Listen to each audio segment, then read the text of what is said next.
Hello everybody and welcome. In this video I'm going to show you how to drop a pin on Apple Maps.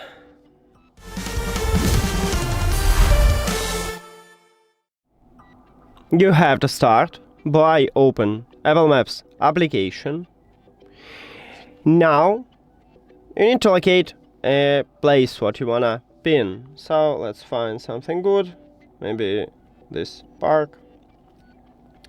Press and hold at this location, so let's say right here.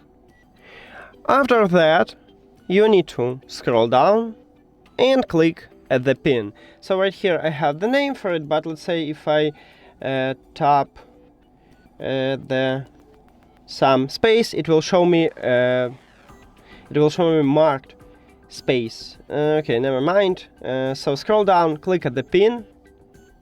And now we can find this location if you tap at the profile icon at the right side, go to the places, and we have 9 places.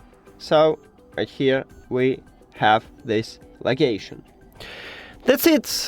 Thank you for watching this video. If you found it helpful, please consider subscribing to channel and leave the like on the video. See you later.